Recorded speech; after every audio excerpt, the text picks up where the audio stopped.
토요일 오전 7시 11분. 아마 지금 이 방송을 듣고 계신 청취자님은 막 침대에서 달콤하게 주말 늦잠을 자고 계실 시간일 수도 있는데요. 하지만 그 통계적으로 보면요. 당신 회사의 AI 기반 업무 시스템은 이미 아주 맹렬하게 돌아가기 시작했습니다. 네, 참 아이러니하죠. 우리는 분명 그 AI가 잡무를 다 대신해주고 막 주 4일째 여유를 가져다 줄 거라고 그렇게 약속을 받았잖아요. 맞아요. 그런데 현실은 어떠냐? 주말 근무가 무려 40%나 폭증했다는 겁니다. 그래서 이번 심층 탐구에서는 이 기묘한 모순의 한가운데로 청취자님을 안내해 볼까 하는데요. 네, 오늘 우리 앞에는 진짜 산더미 같은 자료들이 있죠. AI 경제의 이면부터 시작해서 실물 인프라의 거대한 재편, 그리고 생물학과 금융을 뒤흔드는 그 보이지 않는 혁신까지 다룰 예정입니다. 그렇죠. 방대한 기사랑 분석 보고서들을 싹 다 모아놨는데요. 오늘 우리의 미션은 명확합니다. 빛의 속도로 막 폭주하는 이 기술이 어떻게 그 좀 느리고 둔탁한 현실 세계의 물리적인 또 조직적인 한계랑 정면으로 충돌하고 있는지 그 파열음을 한번 추적해 보는 겁니다. 아주 역설적인 상황부터 짚고 넘어가야겠네요.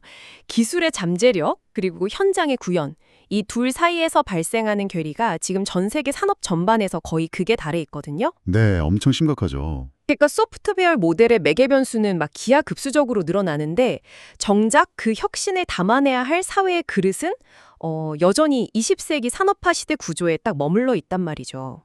그 괴리의 충격파를 가장 먼저 막 온몸으로 맞고 있는 곳이 바로 당신이 매일 출근하는 일터라는 건데요.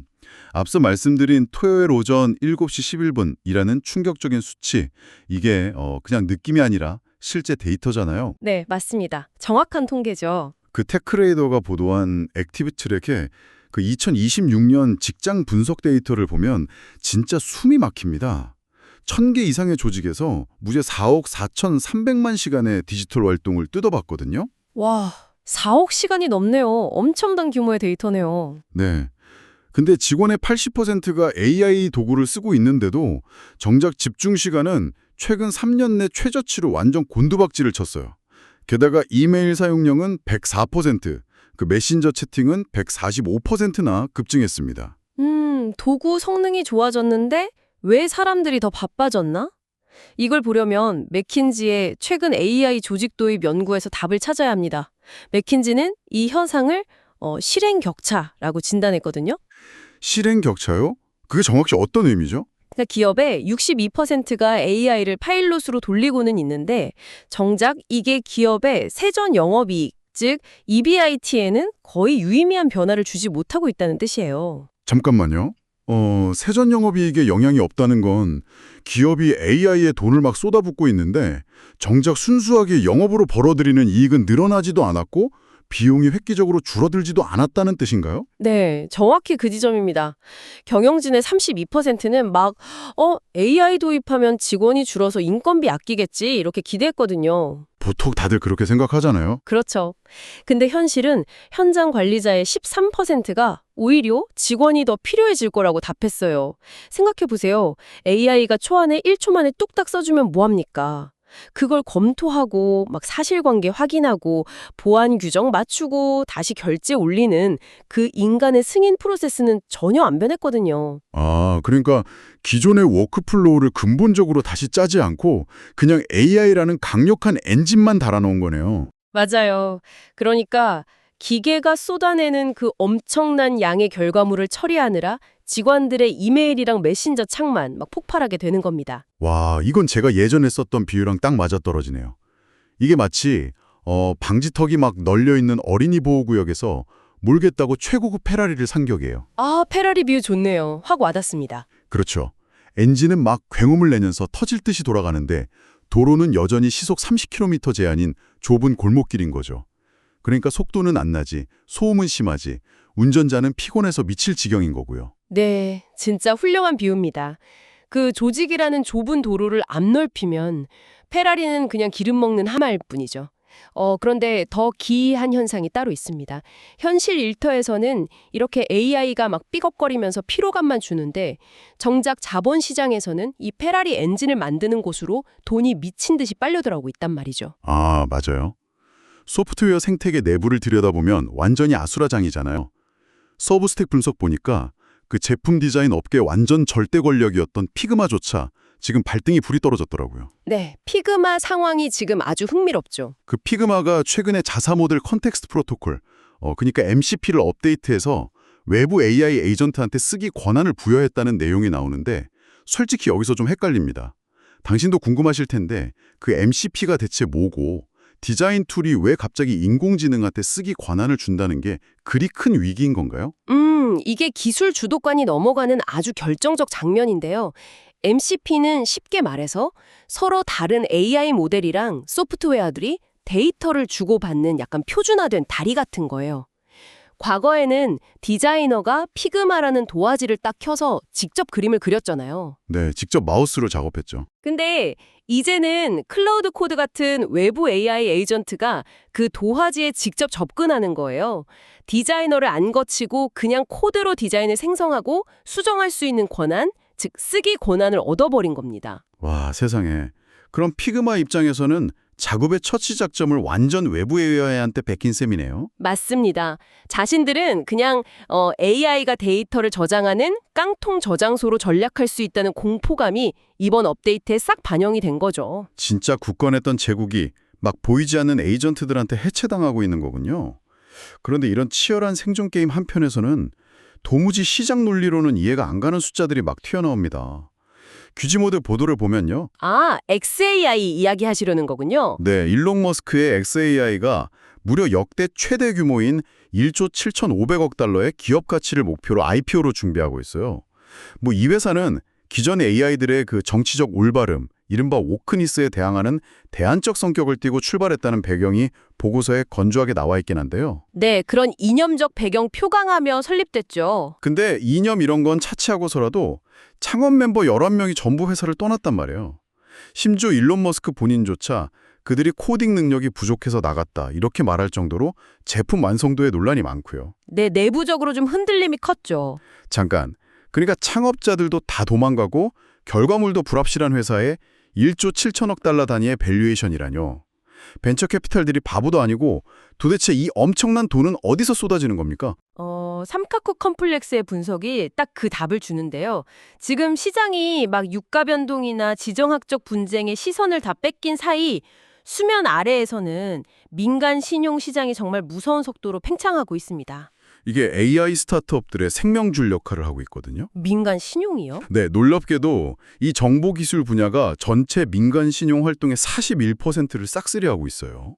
민간 신용이라면 우리가 아는 그 일반적인 제1금융권 은행에서 돈을 빌리는 게 아니란 뜻인가요? 완전히 다른 리그입니다. 전통적인 은행들은 규제가 엄청 까다롭잖아요. 그래서 실적도 없고 수행 모델도 불투명한 AI 스타트업한테 수백억 달러를 막 톡톡 빌려주지 않아요. 그렇죠. 은행은 담보나 실적 없으면 안 빌려주니까요. 그래서 이 기업들이 은행을 우회해서 비은행 대출기관이나 사모펀드가 주도하는 일종의 그림자 금융으로 막 달려가는 겁니다. 근데 문제는 이 자금의 유동성이 극도로 낮다는 거고요. 또 BDC, 즉 사업개발회사라는 구조를 통해서 아주 위험하게 엮여 있다는 점이에요. BDC 구조요? 그게 어떻게 엮여 있길래 위험한 건가요? 이게 일종의 펀드 같은 건데 일반 개인 투자자들의 돈을 모아서 이런 고위험 벤처에 돈을 빌려주거든요. 그러니까 위험이 전가되는 거죠. 아, 그럼 정리해보죠.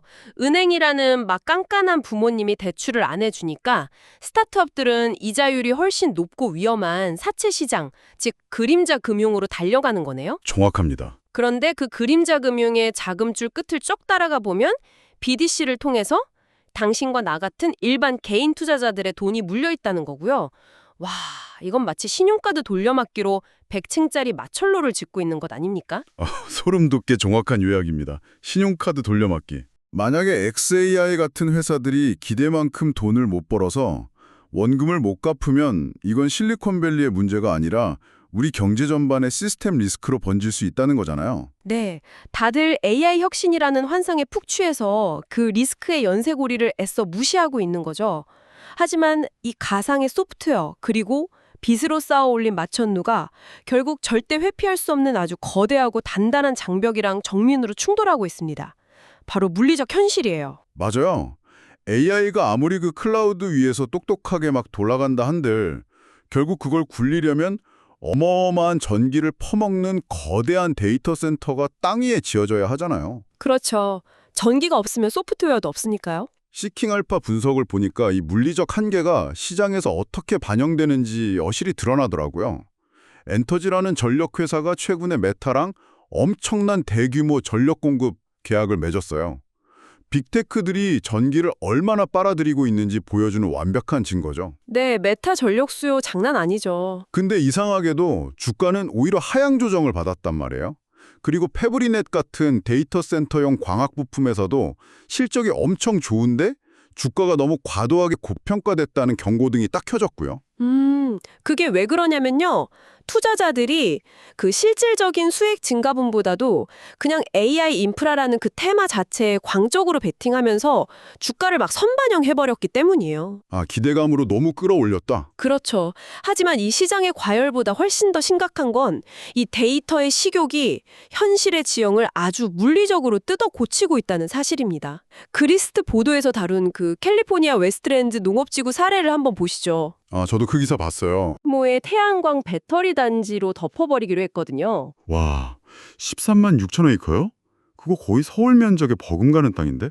그걸 농사 대신 태양열 패널로 다 덮는다고요? 도대체 무슨 일이 있었길래 멀쩡한 농지가 발전소로 변하는 겁니까? 캘리포니아의 가혹한 환경 규제 때문인데요. 거기 지속 가능한 지하수 관리법이라고 SGMA가 시행되면서 농부들이 지하수를 끌어다 쓰는데 엄청난 제약이랑 비용이 생겨버렸어요. 물을 못 쓰게 된 거군요. 네, 물이 없으니까 작물을 키울 수가 없고 당연히 농지 가치는 폭락했죠. 바로 그 절묘한 타이밍에 전력의 굶주린 AI 데이터 센터랑 에너지 개발업체들이 거액을 들고 싹 찾아온 겁니다. 와, 타이밍 기가 막히네요. 와서 이러는 거죠.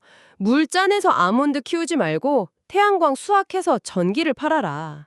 그래서 결국 이게 21기가와트라는 무려 900만 가구가 쓸 수 있는 막대한 전력을 생산하는 기지로 탈바꿈하는 중입니다. 21기가와트요. 대단하네요. 네, 심지어 송전망을 새로 까는 데만 10억 달러가 들어간다고 해요. 데이터가 진짜로 땅이랑 물이라는 현실 자원을 집어삼킨 가장 극적인 장면인 거죠. 챗 GPT에 프롬프트 몇 줄 치는 게 지구 반대편의 농부들로 하여금 트랙터 대신 배터리를 설치하게 만들고 있다니 아, 진짜 소름이 돋네요. 근데 빅테크들이 이렇게 물리적 인프라에 집착하는 게 에너지뿐만이 아니잖아요. 그러면 배송 물류 쪽도 엄청나죠. 아마존은 아예 배송망이라는 이 물리적 공간을 통째로 쥐락펴락하고 있습니다. 슬래시닷 보도를 보면 아마존이 미국 시골 지역 배송망을 확장하는데 무려 40억 달러를 투입했어요. 그동안은 비용 문제 때문에 미국 우편청, 즉 USPS에 외주를 줬거든요. 네, 시골은 배송 효율이 안 나오니까요. 근데 이제 그 시골 배송을 자기들이 직접 다 하겠다는 겁니다. 클라우드 서버의 지배자인 아마존이 왜 굳이 그 트럭이랑 물류 창고에 수십억 달러를 부을까요? 그건 외부에 의존하는 순간 통제권을 완전히 잃어버리기 때문입니다. 결국 그들은 미국 시골 가구의 20%의 24시간 배송, 그리고 62%의 48시간 배송이라는 정말 경이로운 물리적 자립화를 이뤄냈잖아요. 네, 우편정 안 거치고 다이렉트로요. 그러니까 가상의 알고리즘이 결국 현실에서 수익을 내려면 마지막 순간에는 그 트럭이 당신의 집 앞까지 물건을 딱 배달하는 그 물리적 마찰을 극복해야 한다는 걸 아마존이 누구보다 잘 아는 겁니다. 자, 물리적인 전기랑 땅, 그리고 물류 트럭에 대한 묵직한 이야기를 해봤는데요.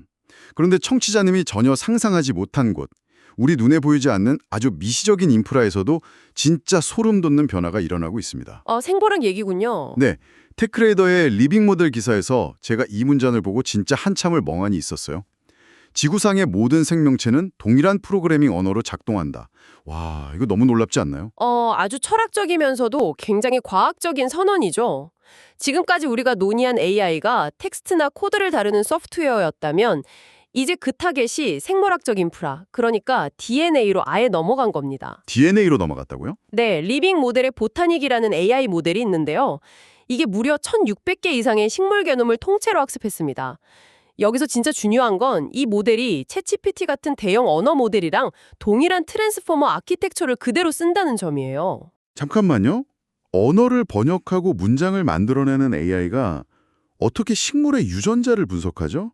그러니까 DNA랑 영어가 같은 원리로 작동한다는 건가요? 그 메커니즘을 이해하시면 진짜 놀라실 텐데요. 당신이 쓰는 영어에 알파벳 26개가 있잖아요?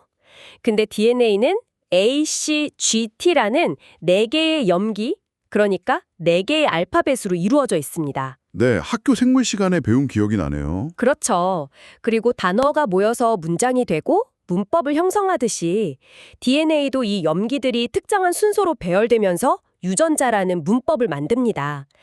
챗GPT가 수백만 권 책을 읽고 나는 밥을 다음에 먹는다가 올 확률을 딱 예측하잖아요. 네네, 확률적으로 단어를 뱉어내죠? 마찬가지로 이 보타닉 모델은 식물의 DNA 서열을 막 학습해서 특정 염기 뒤에 어떤 서열이 와야 이 식물이 가뭄을 쫙 견딜 수 있는지 그 생물학적 문법을 그냥 예측해내는 거예요. 와, 대박.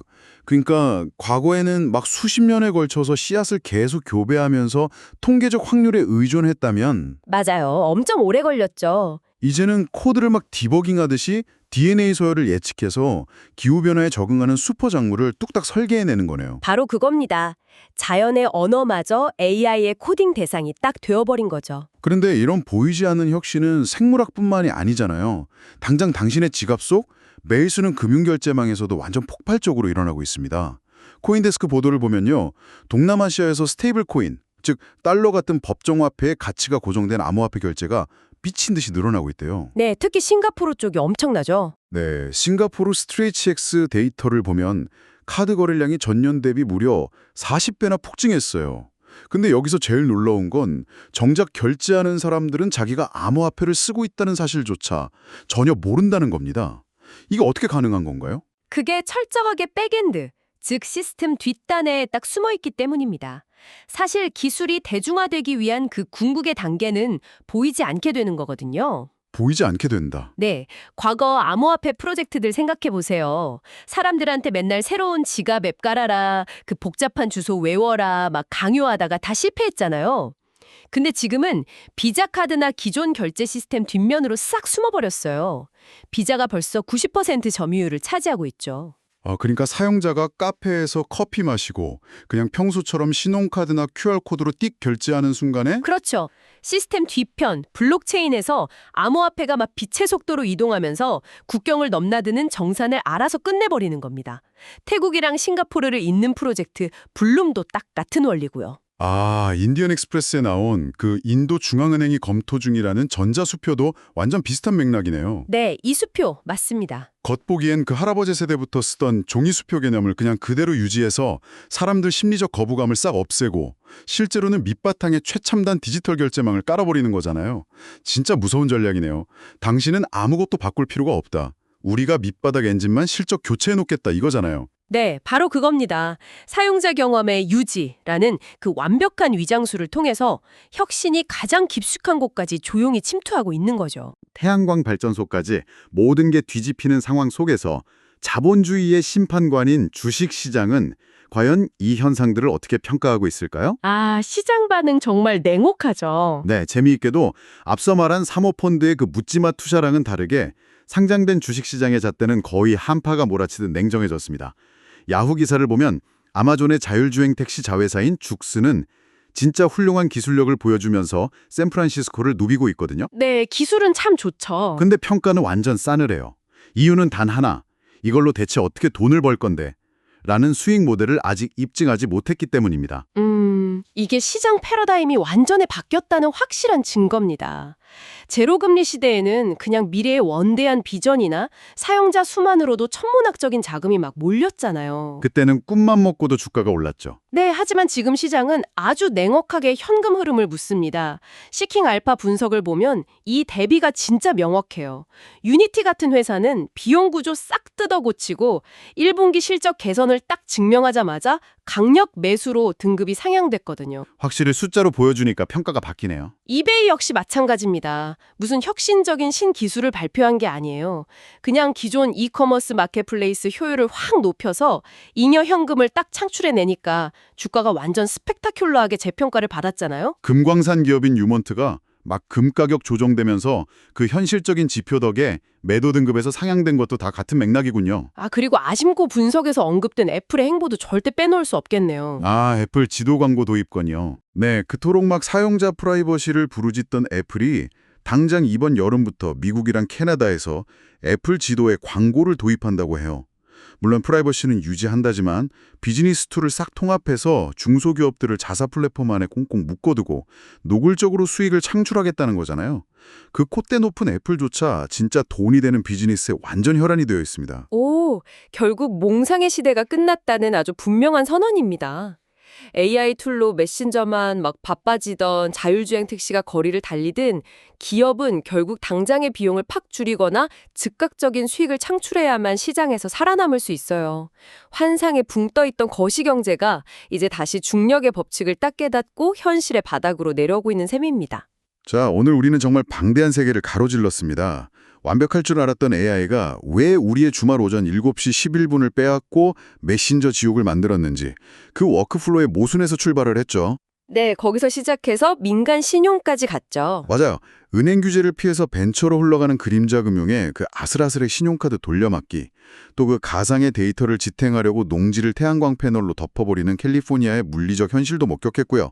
나아가 식물의 DNA 언어를 해독하고 사용자 모르게 결제망의 백엔드를 교체하는 보이지 않는 역신들, 그리고 오직 진짜 수익만을 요구하면서 기업들을 막 압박하는 차가운 주식시장의 잣대까지 싹 다 파헤쳐봤습니다. 이 길고 복잡한 모든 이야기의 공통점은 딱 하나입니다. 이 엄청난 변화는 결코 청취자님의 산 밖에서 벌어지는 남의 이야기가 아니라는 거죠. 맞습니다.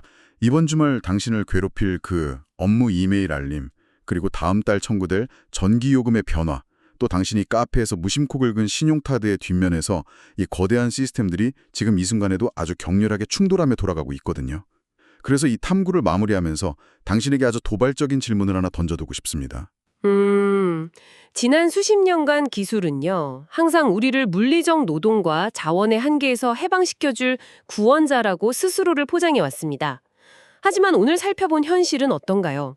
그 똑똑한 기술을 어떻게든 유지하고 먹여 살리기 위해서 우리는 더 넓은 땅을 파헤쳐서 배터리로 덮어야 하고 더 많은 에너지를 끌어다 써야 하며 당신과 나의 돈이 복잡하게 얽힌 훨씬 더 위험한 금융의 신용을 쥐어짜내야만 합니다. 네, 참 씁쓸한 현실이죠. 그렇다면 여기서 우리는 한번 멈춰서서 생각해야 합니다. 다음 세대를 구원할 진정한 혁신은 그저 매개 변수가 몇 쪽에 더 늘어난 새로운 AI 모델을 끊임없이 만드는 것일까요? 아니면 지구의 물리독 한계를 계속 갉아먹으면서 끝없이 폭주하는 이 기술의 개걸스러운 식욕을 통제하고 제한하는 법을 배우는 것일까요? 와, 진짜 머리를 한 대 세게 맞은 것 같네요.